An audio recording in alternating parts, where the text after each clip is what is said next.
E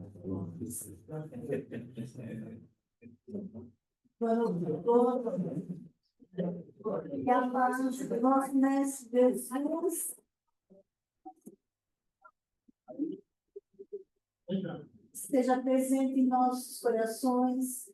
Sejam todos muito bem-vindos a esta casa de oração, que aqui encontrem luz, proteção e tudo aquilo que você busca. Por que te confundes e te agitas diante dos problemas da vida? Deixa que eu cuide de todas as tuas coisas, e tudo será melhor. Quando você se entregar a mim, tudo se resolverá com tranquilidade, segundo meus desígnios. Não te desespere. Boa noite. Boa noite. Não te dirija uma oração agitada, como se quisesse exigir o cumprimento dos teus desejos. Feche os olhos da alma e diga-me com calma: Jesus, eu confio em ti. Evite as preocupações, as angústias e os pensamentos sobre o que pode acontecer depois. Não bagunce os meus planos, querendo impor suas ideias. Deixe-me ser Deus e atuar com liberdade. Se abandone confiadamente em mim. Repouse em mim e deixe em minhas mãos o teu futuro. Diga-me frequentemente: Jesus, eu confio em ti. O que mais danos te causa são suas razões, suas próprias ideias e você querer resolver as coisas da sua maneira. Quando me disser: Jesus, eu confio em ti, não seja como o paciente que pede ao médico que o cure, porque lhe sugere um modo de fazer. Deixe-se levar em meus braços divinos. Não tenha medo, eu te amo. Se acredita que as coisas pioram ou se complicam, apesar da tua oração, siga confiando. Feche os olhos da alma e confia. Continue dizendo a toda hora: Jesus, eu confio em ti. Necessito das mãos livres para fazer a minha obra, mesmo que a dor seja forte, a ponto de derramar lágrimas dos olhos. Estarei com você, com sua família, em todos os momentos. Diga: Jesus, eu confio em ti. Confia só em mim. Abandona-se em mim. Jogue para mim todas as suas angústias e durma tranquilo. Diga-me sempre: Jesus, eu confio em ti. E virás acontecer grandes milagres. Eu prometo por meu amor. Pois sempre confiarei em você, meu filho. Um autor desconhecido. Muito obrigado. Boa noite a todos. Sejam bem-vindos.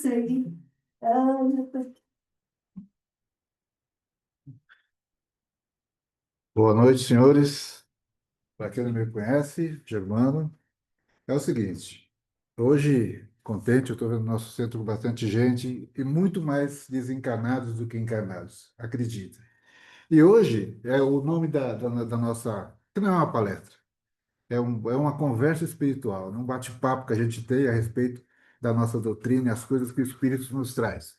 Então, eu chamei de histórias que ilustram. Por quê? A gente ouve tantas histórias, a gente vai espiritualizando as coisas.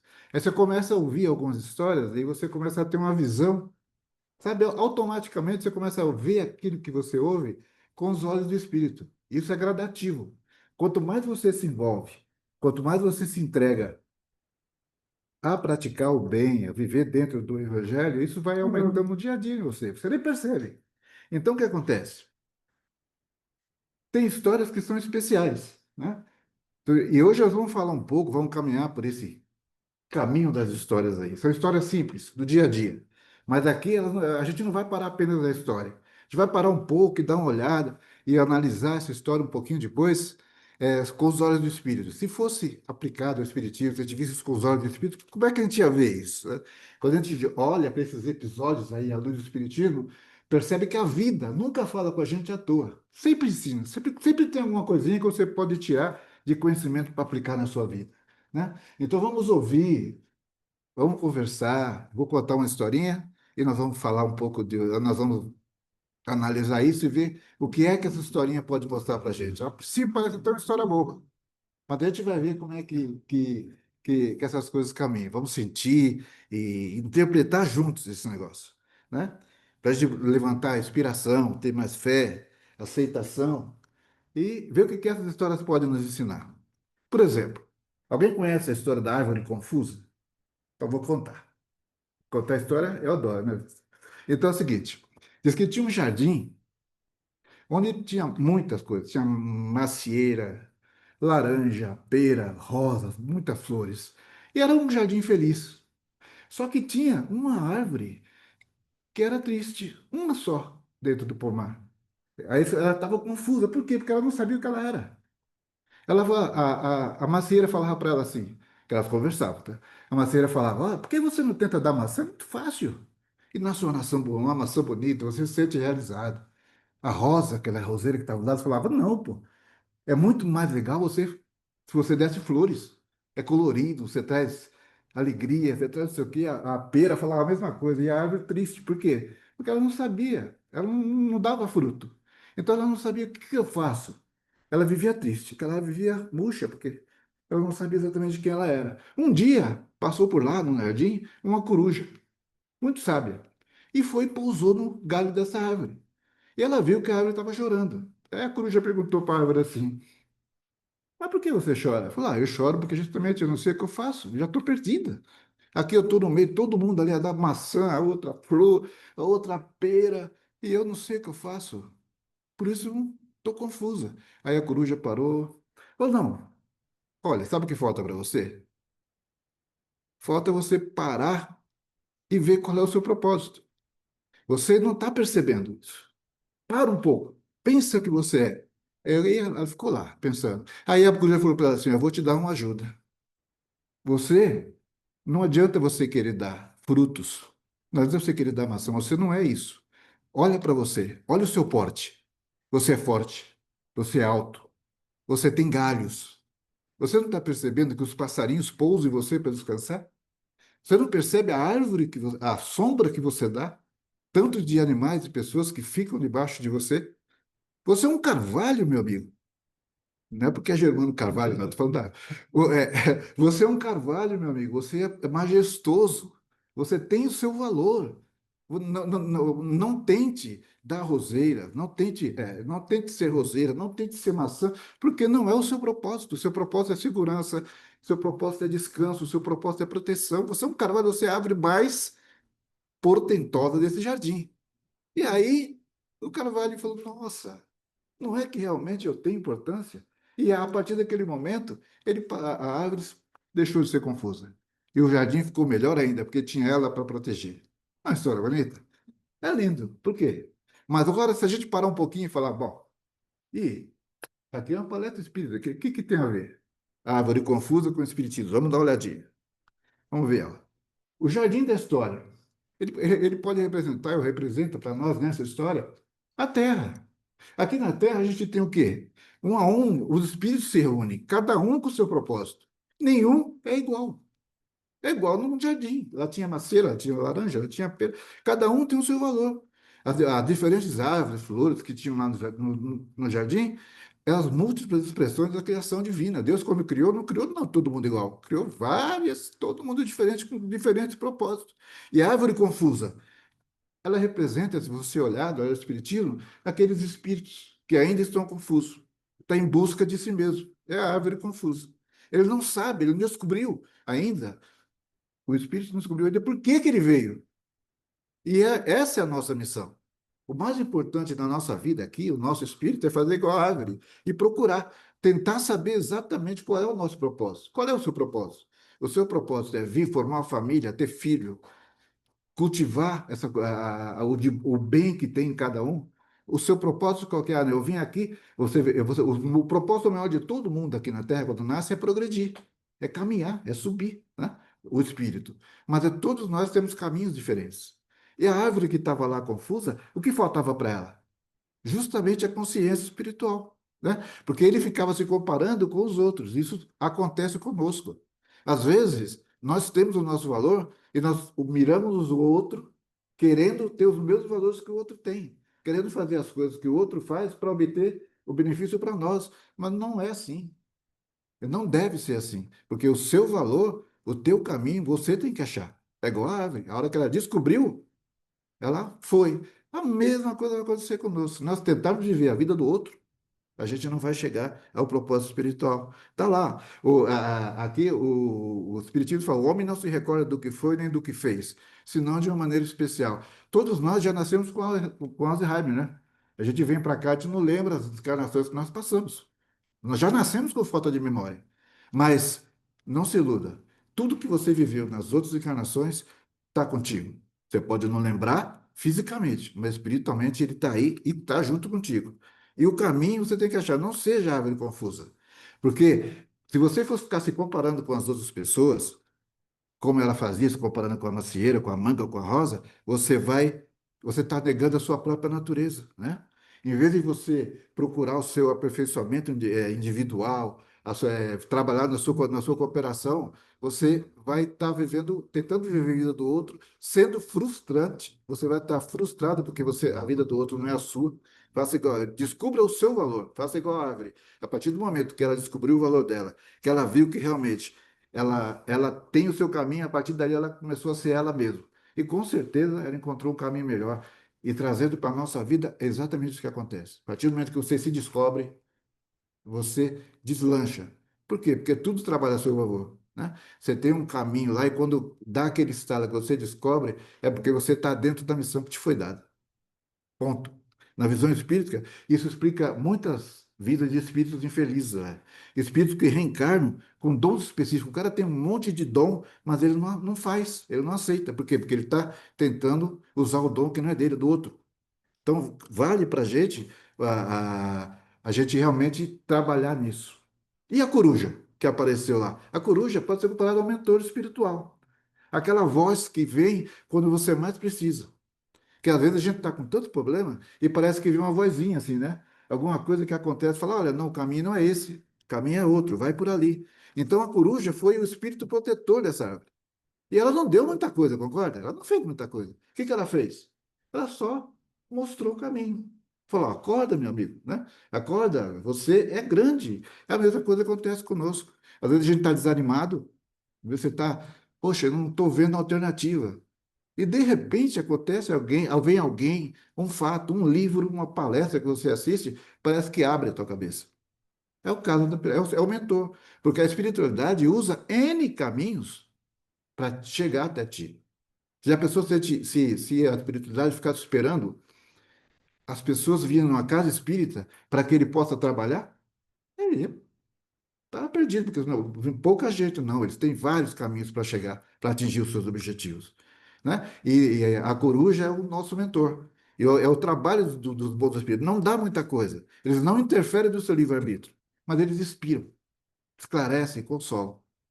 Isso é o mais importante dessa história. Então é isso que essa história passa, se a gente olhar com esse olhar de espiritismo. Ele passa para a gente que, às vezes, o mais importante é você descobrir o teu caminho para descobrir o teu valor, né? Descobrir o seu ser, o despertar espiritual. Quando a árvore descobriu que ela é um carvalho, deu uma virada de consciência, né? Isso ocorre segundo o Evangelho segundo o Espiritismo, a sede perfeitos, onde se ensina que a verdadeira perfeição é relativa à nossa condição, a sua condição individual. E é isso, a hora que você descobrir o teu valor, como fez a árvore, você vai se tornar um carvalho na vida, né? Então, isso é a primeira historinha que eu estou contando para vocês da Árvore Confusa e passando isso para uma visão espírita, que na verdade eu achei tão lindo que eu resolvi trazer isso para vocês ouvirem, tá bom? E a missão disso, o que nós podemos tirar de conclusão realmente daí? É um convite à aceitação espiritual, se aceite. Nenhum de nós está aqui por acaso. Ninguém está aqui por acaso. Cada espírito tem uma função no grande jardim da criação, no grande jardim que Cristo deixou para a gente. Pare de olhar as outras árvores, pare de olhar as outras pessoas. Olhe para si mesmo. Dentro de si você vai encontrar a sua vocação. Não adianta ficar procurando A, B e C. Deus, o Evangelho está escrito lá, são palavras de Jesus, né? O reino de Deus está dentro de vós. É lá que você vai se encontrar. Beleza? Então, eu pus uma frase aqui. O espírito se liberta quando para de invejar o caminho alheio e passa a servir naquilo que Deus plantou. É a primeira história da árvore confusa, né? Passa para a gente um exemplo muito, muito legal. Mas não é só isso. Eu vou tomar um gole d'água aqui. Mesmo quando a gente opa, mesmo quando a gente descobre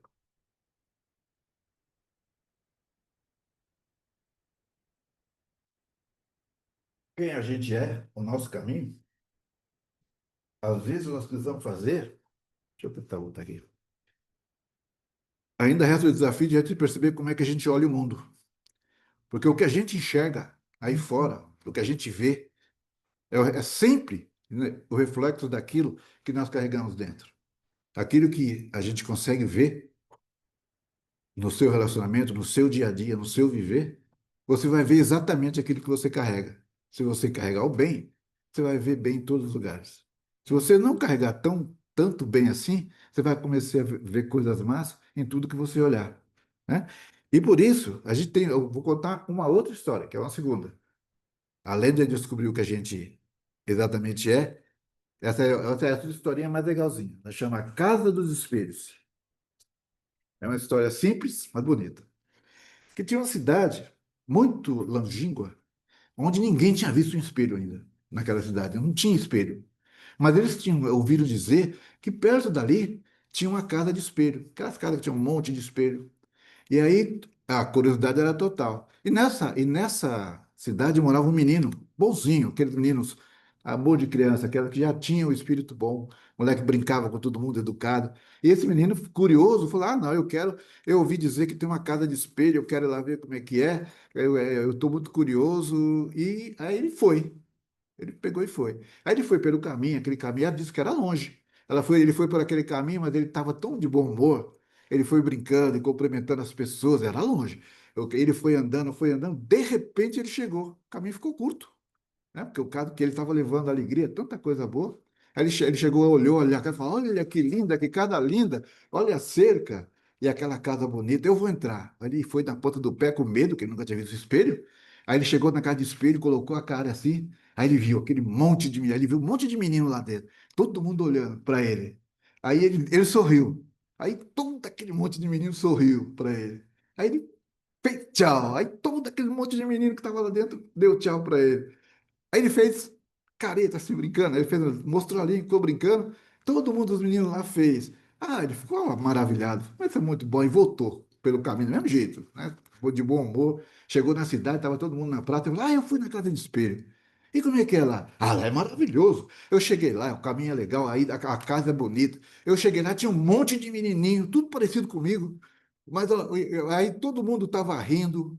Eu dei tchau, eles me deram tchau. Eu sorri, eles sorriram para mim. Eu fiz, cara, eu fiz assim que eles fizeram também. É maravilhoso, o lugar é maravilhoso. Aí todo mundo falou: Ah, é, que bonito. Aí mas tinha um menininho lá que era exatamente o oposto desse. Aquele moleque que vive brigando, dando porrada um no outro. Aquele moleque chato. Falou: isso é mentira. Eu não acredito. Ele falou: Não é, lá é assim mesmo. Eu não acredito, não pode ter um lugar assim. Quer saber da coisa? Eu vou lá também. Eu vou descobrir. Aí o moleque foi. Só que ele já saiu pelo caminho, falou, pô, que é longe pra caramba, foi reclamando de tudo. Pisava na flor, chutava a placa, não cumprimentava ninguém. Foi pelo caminho, já foi de mau humor. E demorou, falou, mas como demorou demais, é muito longe.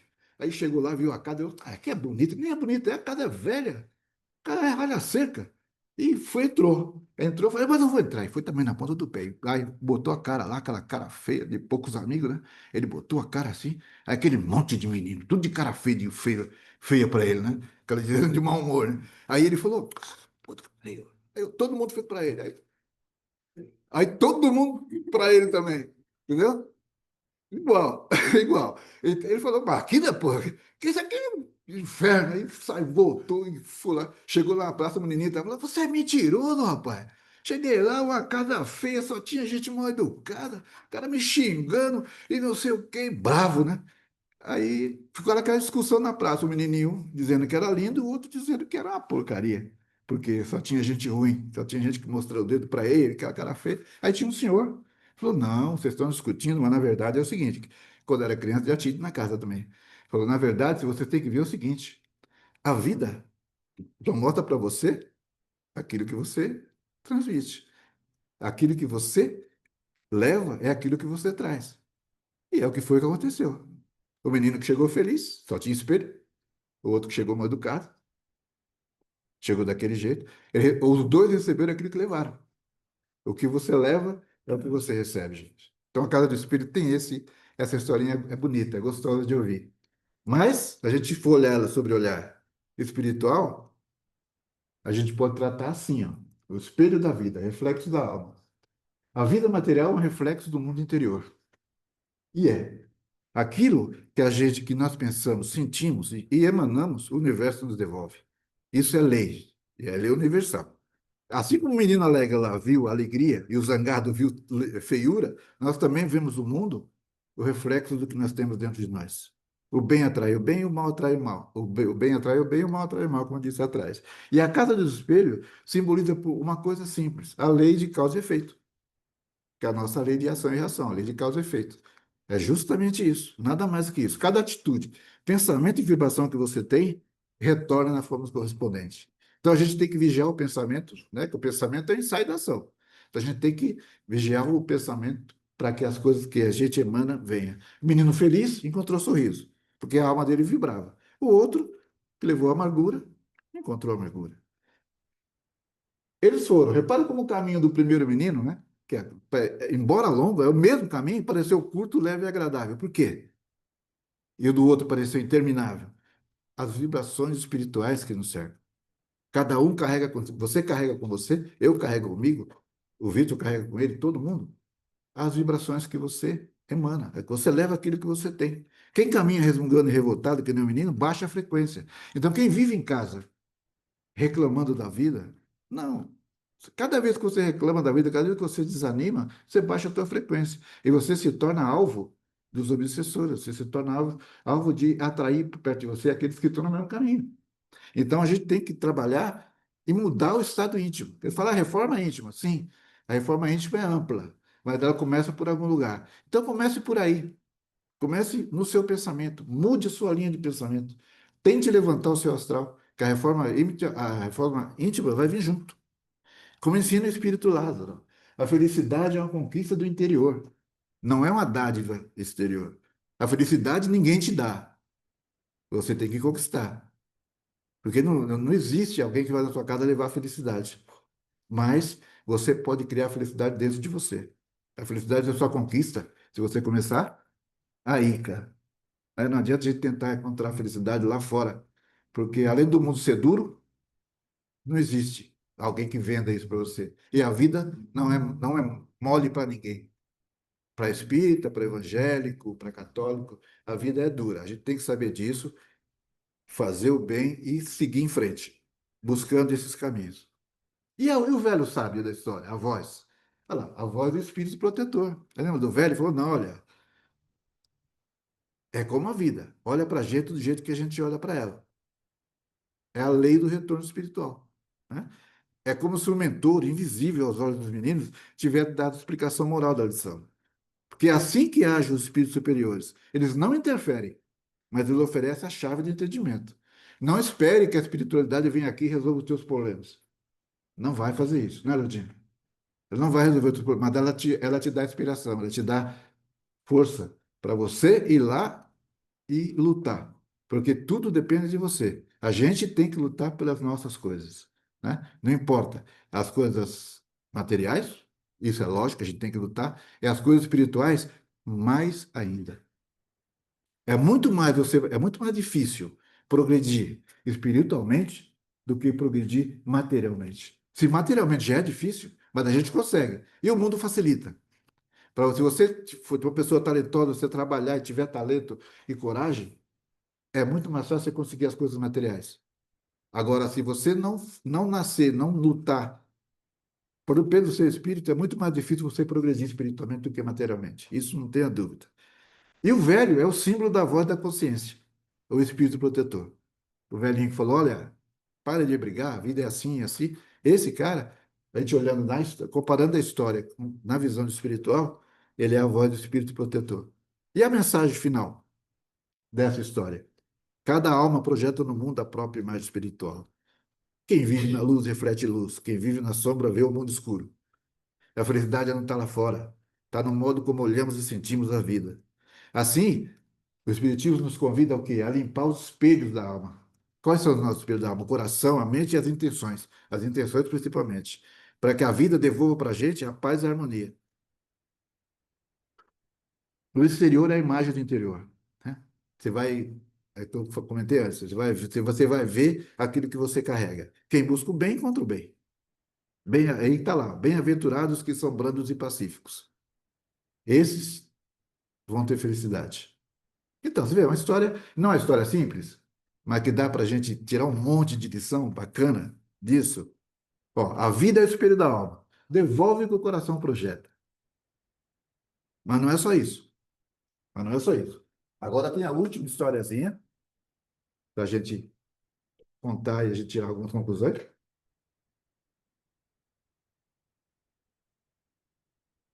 É a última, porém não menos importante, tá? Então, saber quem a gente é, saber quem somos e como vemos, o mundo ainda não basta. A vida, às vezes, coloca a verdade em nossas mãos. Então, o que faremos com ela? Não está bom, não está bom. O velho mestre. Essa história chamou o velho mestre. É o seguinte: o cara estudou, um discípulo, todo mestre tem discípulo, né? Era um monge, o cara estudou, passou lá no mosteiro, ficou, até que ele conseguiu se tornar um monge. Ele se formou. Só que ele queria ter os discípulos dele. Ele falou: peraí, não vou ficar aqui, eu quero os meus discípulos. Aí ele foi para uma cidade. Ele chegou na cidade lá, já tinha um cara lá, um cara respeitado, um senhor de idade. Ele era novo, esse era novo, tinha da nova geração, New Generation. Então já chega, aquele que chega de, quem é o mais velho aqui? Eu vou derrubar esse. Né? Aí ele foi lá para aquela cidade, que acontece muito quando a gente trabalha, né? Quando você vai de cabelo branco, o cara acha que está de cabelo branco é aquele que eu tenho que tirar. Mas é outra história. Aí o monge chegou naquela cidade, já tinha um mestre lá. Aí ele falou: o que que eu vou fazer? E o mestre respeitar, tinha vários discípulos. Falou: tem que dar um jeito, né, cara, de desmoralizar esse cara aí, para mim poder pegar o lugar dele. Aí ficou pensando, falou: vou armar uma. Aí ele falou: pô, puta, é isso. Ele pegou um passarinho, bem bonitinho, um beija-flor, coisa linda, verde. Falou: vou fazer o seguinte. Foi lá, pegou o passarinho, colocou na mão, fechou a mão assim e foi lá. Aí o monge, o velho mestre, tá lá conversando com os discípulos da cidade, ele falou: mestre, chegou no meio, né? Mestre, eu tenho uma pergunta para o senhor, testar a sua sabedoria. Pois não. Aí ele falou: ó,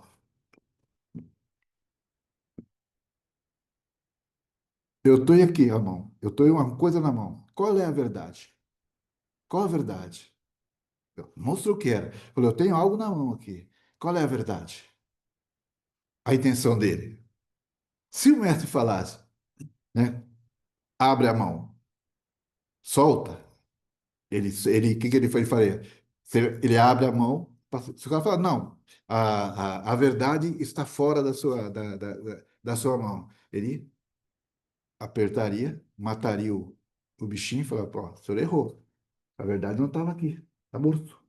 Se o cara falasse o contrário, fala, não, qual é a verdade? Fala, não, a verdade, meu amigo, é que você manter aí dentro da sua mão, ele libertaria, fala, não, eu abro a mão, a verdade fugiu. Então a verdade está aí fora. Ele pum, matava o bicho.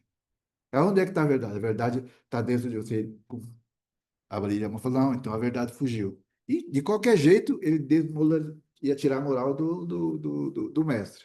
Aí o mestre parou, olhou, né? Falou: não, meu amigo, a verdade está dentro, só depende de você. Desconcertou, né? A verdade só depende de você. Você faz aquilo que você quer. It's up to you. Depende de você. Ele não disse nem que está dentro, nem que está fora. Na verdade, depende de você. A decisão é tua. Então não adiantava o que ele fizesse, daria razão ao mestre. Coisa simples. Agora, será que dessa história dá para a gente tirar alguma lição? Dá para a gente tirar uma lição espírita daí? Vamos ver? Ver o que a gente pode tirar daí? O jovem espiritualista é o ego disfarçado de sabedoria. Né? O jovem, ele tinha acabado de se formar, tinha acabado de adquirir os ensinamentos dele, e já se achava o mestre. Entendeu? Então, é igualzinho o espírito que ainda está imaturo. Existem muitos espíritos encarnados que estão imaturos, eles não sabem ainda, mas têm um pouco de conhecimento. Então, eles confundem conhecimento com iluminação. É o pouco de conhecimento que ele tem, já se acha o mestre. Cara, eu sou o Dom, estudou, mas ele não viveu ainda o que aprendeu. Não teve tempo de viver aquilo que ele aprendeu. No fundo, ele não quer passar o que ele sabe. Ele quer ser admirado. Ele quer provar que ele é superior aos outros. E desafiar a sabedoria alheia. O que acontece com o nosso amigo lá que foi lá tirar desafiar o mestre. Exatamente isso. Ele estava tão imaturo, tão verde, ele já queria se alçar. Às vezes é isso. Quando nós estamos evoluindo, o nosso espírito, a gente evolui. Sobe no tijolo, quer fazer discurso, entendeu? Quer dizer, o cara subiu um pouquinho, já se acha o espírito de luz, né? Eu sou melhor que todos, e tudo não é bem assim. O orgulho espiritual é aquilo que o Allan Kardec chama de a mais perigosa das ilusões. O orgulho é a mais perigosa das ilusões, porque é o orgulho travestido de virtude. A pessoa que é orgulhosa e acha que é virtuosa. Para ele, aquilo não é orgulho, é virtude. Então ele nunca vai se curar. E é um cuidado que nós temos que ter, né? De não confundir orgulho com virtude. Eu sou assim, eu não vou mudar nunca. Esse é o meu jeito de ser. Gente, não existe frase pior do que essa. Eu sou assim, as pessoas têm que me aceitar. Se um dia você ouvir isso, você tem que balançar a cabeça. Fala, meu Deus, como está enganado. Eu sou assim mesmo, as pessoas que me aceitem, gostam de mim do jeito que eu sou. Caramba, é tão estúpido isso que, pelo amor de Deus, né? A coisa não é desse jeito que você. O orgulho é a negação da humildade. E a humildade é uma das maiores virtudes que a gente tem. O jovem tinha desejo de ser mestre, mas ainda não havia, não tinha aprendido nem a ser discípulo ainda. E já queria ser mestre. O livre-arbítrio, símbolo do livre-arbítrio. Porque o pequeno pássaro na mão do rapaz é o símbolo da liberdade espiritual, que é o que ele queria provar, da vida, do destino, da verdade. A hora que ele segurou, ele tinha o poder, ele tinha o poder. O mestre, o mestre que estava lá, o velho, ele era mestre. Quando ele percebeu que ele tinha alguma coisa na mão, não sabia o que era. Mas o poder de destruir ou de libertar estava na mão dele e ele nem tinha percebido. Ele mesmo nem tinha percebido. Ele queria só usar o truque, né? Ele nem dá conta que a escolha de fazer era dele. E aqui no caso, a escolha é nossa. O que fazer da nossa vida? O que fazer com a tua verdade? A escolha é só sua. Assim a gente é. A gente tem nas nossas mãos o poder de fazer o bem e o poder de fazer o mal. De agir com amor ou de agir com orgulho. Só depende de você, né? Libertar ou aprisionar a circunstância que Deus nos confia. Deus nos deu N dons. Então não vamos perder tempo procurando dom dos outros e concentre nos seus. Agora, a administração desses dons é tua. É lógico que você vai ter ajuda de uma série de espíritos aí que te acompanham, são seus mentores que vão te ajudar a decidir as coisas. Mas a escolha é tua, né? Esses dons é você que faz. É a lei de causa e a lei de causa e efeito vai responder sempre conforme a nossa escolha. O que você fizer, você vai receber de volta. Isso não fale. Eu não estou sendo apocalíptico, não. É a verdade, né? É assim mesmo. Emmanuel, resume isso ali, ó. Cada criatura é livre para semear. Você é livre. Ó, olha a segunda parte, ela é bem pesada, mas é a escrava da colheita que plantou. Não tem para onde fugir. Se você não responder pela colheita nessa encarnação, hoje aqui, que nem eu, Charles, você vai responder na próxima. Então, você é escravo daquilo que você fez. Está lá no livro Fonte Viva, capítulo 12. E o velho mestre, que era o sábio da nossa história? Ele apresenta aquele que já tem a consciência iluminada.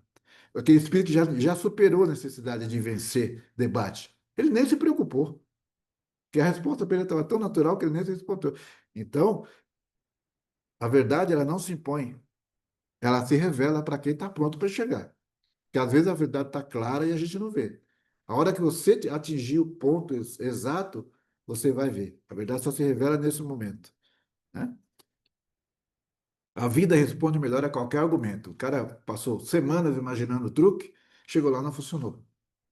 Né? Por quê? Porque a espiritualidade, o espírito, o bem estava do lado do mestre, não dele. E no espiritismo, essa atitude reflete o que a gente chama de sabedoria despersonalizada. É o ponto que você não precisa provar mais nada. Por quê? Porque você confia na lei divina e na justiça natural da vida. A partir do momento que a gente, nós todos, atingimos o ponto de realmente confiar de que a justiça de Deus, a justiça divina está contigo e ela vai te ajudar, se você fizer o bem, você vai receber o bem e assim por diante, você passa a ter segurança. Você passa a ver o mundo como o velho mestre, com mais sabedoria, com mais parcimônia. Que eu falo, pô, as pessoas. Eu já ouvi, eu falava, então eu vou repetir para vocês. Às vezes você fala, aquele cara é espírita. Bom, não eu, mas já ouvi casos que gente que realmente está no nível bem acima do meu. O cara transmite paz sem falar. Eu conheci um senhor que ele tinha quase 90 anos. O cara não precisava falar. Você olhava para ele e você já sentia aquela paz que vem do cara. Ele estava no estágio maior. Eu espero vai daqui uns 20 anos chegar, tá assim também. Entendeu? Tem uma pessoa olhar e falar, pô, como ele é calmo. Né? Você fala, pô, é, esse aí já, esse aí não precisa voltar mais. Ou se não precisar voltar, ele está perto. Né? Porque diz que a gente, conforme a gente vai envelhecendo, depois de 60 anos, a alma começa a mudar. A alma começa, ô Vitor, eu vi isso, eu acho que é verdade. A alma começa a lembrar o que ele foi, o que ele já fez. A partir dos 60 anos, 60 para cima, automaticamente você começa a mudar o seu modo de ver as coisas. Mas não é porque você está mais sábio, é porque está chegando o momento, dali para frente, de você se preparar para voltar. E aí começa a voltar, você nem percebe, mas coisas das suas encarnações anteriores, as coisas boas, começam a voltar na sua memória. Só que você não vai lembrar de fatos, mas você começa a mudar comportamento, você começa a mudar o jeito de agir, você começa a ver as coisas de um jeito mais calmo. É verdade. E tudo depois muda mesmo, muda. Isso faz parte da vida. Porque ela falou o caso de 90 anos. O cara que está lá na frente, ele já está preparado para ir. Ele sabe que ele não vai ter mais 20, 40 anos de vida. Que nem eu sei que eu não vou viver mais do mesmo tanto que eu já vivi. Mas do que me resta, eu quero viver de um jeito diferente do que eu tinha vivido até alguns anos atrás. E é uma decisão minha, graças a Deus. E aí tem que ser decisão nossa. Eu não preciso provar mais nada, eu já confio nas coisas. Eu sei que o que tem que ser, vai ser. Né? Não que eu tenha feito tudo que eu devo, não. Eu tenho muita coisa para fazer. Mas eu sei e vocês também têm que ter consciência disso, não importa a tua idade, se é mais novo ou tal, que você tem um caminho para seguir. E a hora que você chegar lá na minha idade, lá com 60, 70, você vai olhar para trás e falar, poxa, eu fiz um monte de coisa legal. Ou eu fiz um monte de coisa de bobeira que faz também. Eu também fiz, ele já fez, todo mundo já fez. Então, é o normal, né? A gente só precisa confiar na lei divina. Fazer igual o velho mestre. Essa verdade depende só de você. Essa frase é o coração dessa história.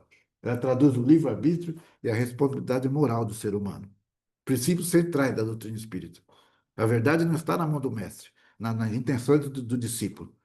Não, não fique esperando que Deus faça as coisas por você, meu amigo. Mexa-se trazer o gordo e vamos trabalhar para. Vamos à luta. A vida é como um passarinho. Reage conforme o gesto que escolhemos. O homem é livre para agir, mas vai responder por suas ações. Conclusão. O que ensinou essa historinha do passarinho? Ensina que o conhecimento sem a humildade aprisiona. E a sabedoria verdadeira ela liberta. Não basta aprender as leis espirituais. É preciso viver segundo elas. A verdade não está fora da gente. Nem nas palavras dos mestres, de guru. Não importa a sabedoria que a pessoa tem. A verdade não está ali. Está nas escolhas que você faz dia a dia. Você pode até usar os conhecimentos que as pessoas passam, mas no frigir dos ovos, depende de você, das suas escolhas. Né? Alguns se preparam melhor, outros se preparam pior. É isso. O jovem aprendeu com o mestre, e que nenhum livro ensinava. A verdade está viva ou morta, mas está nas suas próprias mãos. A decisão é tua.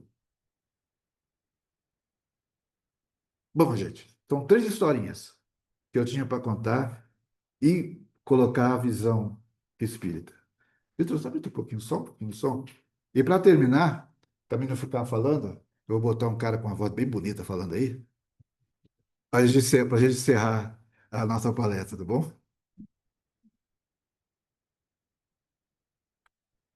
Vamos espiritualizar. Amigos, é um imenso jardim, onde cada alma é uma árvore em busca de sol. E às vezes a gente se sente como aquela árvore confusa da história, sem saber o porquê de estar aqui, sem entender o sentido de não dar os mesmos frutos que os outros. Mas Deus sabe, que plantou em cada um de nós. E se ainda não florescemos, porque o tempo certo da floração vem junto com o tempo da compreensão. O tempo em que deixamos de olhar para o lado e começamos a olhar para dentro. Quando a gente olha para dentro, descobrimos outro espelho. A vida, que reflete exatamente aquilo que projetamos. Se oferecemos sorriso, ela nos devolve luz. Se oferecemos amargura, ela nos devolve sombra. A casa do espelho está em toda parte. Nos olhares, nas palavras, nas atitudes. Em cada amanhecer que nos devolve o que levamos ao adormecer. Mas, acima de tudo, a vida nos entrega todos os dias um pequeno passarinho entre as mãos. É o nosso livre-arbítrio. É o poder de escolher entre libertar ou apertar, amar ou dominar, perdoar ou ferir. E o mestre da vida, Jesus, nos observa com o mesmo sorriso do velho sábio, como quem diz: meu filho, essa verdade depende só de você. 3 histórias, 3 lições, 3 luzes. A primeira nos ensina a ser o que somos. A segunda, a ver o mundo com o coração limpo. E a terceira, agir com consciência e amor. Porque o Espírito é único quando se reconhece, se purifica quando perdoa, se liberta quando aprende a escolher o bem. E é assim, passo a passo, história por história, que o ser humano deixa de ser apenas sombra e começa, enfim, a ser luz. Que as histórias que ouvimos hoje continuem ecoando pouco dentro de nós, não por palavras bonitas ou como lembretes vivos, e que o amor, a verdade e a fé são as únicas coisas que nunca se apagam. Histórias que iluminam, são almas que despertam. Obrigado. É isso, senhor. Obrigado.